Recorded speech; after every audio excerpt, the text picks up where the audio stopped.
Hi friends, இன்றைக்கி நம்ம என்ன சமையல்னா ஒயிட் ரைஸ் லெமன் சாதம் தான் கிண்ட போகிறோம். அதுக்கு தொட்டுக்க நம்ம பிஞ்சு இது எங்கள் வீட்டில் காய்ச்சது வாழைப்பூ பிக்கும்போது இதுவும் சேர்ந்து வந்துடுச்சு. அதனால் அதை வேஸ்ட்டு பண்ண வேணாமேண்டு நம்ம இதை குழம்புக்கு யூஸ் பண்ணிக்கலான்னு எடுத்துருந்தேன். இதை வச்சு நம்ம என்ன செய்ய போகிறோம் அப்படின்னா, இந்த பிஞ்சை வச்சு இதில் நம்ம பொரிக்கலாம், 65 போடலாம், என்னாலும் பண்ணலாம். இப்போ நான் 65 தான் போட போகிறேன். எங்கள் பாருங்கள் ரொம்ப பிஞ்சு, ஆனால் இது துவப்பு எதுவுமே இருக்காது. சாப்பிட்டோம்னா இந்த வாழைப்பூக்கில் ஒரு கொடுத்துருக்கும் பாருங்கள், அந்த டேஸ்ட்டாக தான் இருக்கும். இது துவக்காது, எதுவுமே செய்யாது, டேஸ்ட்டாக தான் இருக்கும். இங்கே வாங்க எப்படி 65 போடணும்னு பார்க்கலாம். பொடி பொடியாக நறுக்கியாச்சு. இப்போ இதுக்கு தேவையான பொருள் என்னென்னு பார்த்துக்கலாம்.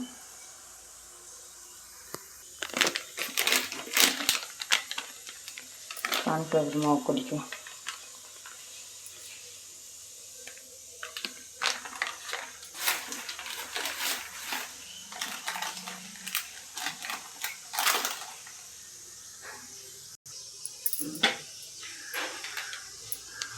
சிக்கன் பொடி கொட்டிக்கலாம்.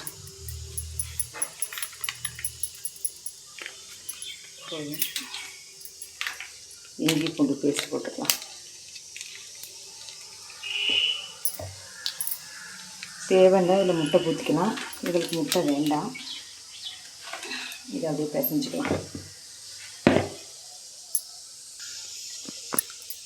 இப்போ அந்த வாழைக்காயை போட்டுக்கலாம்.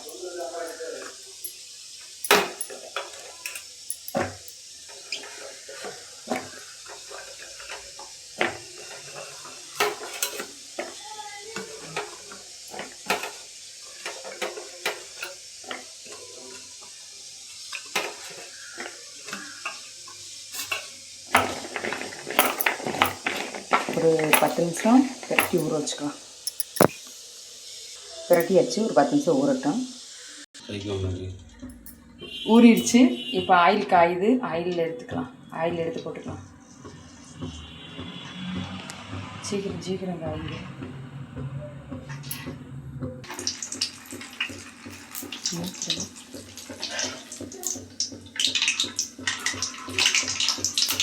அப்புறம் நல்லா ஆயில் காயில் வரும்.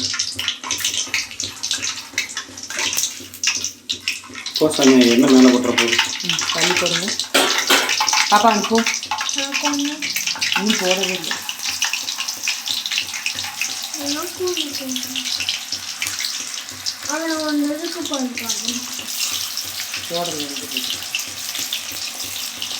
நல்லா வெந்துக்கட்டும்.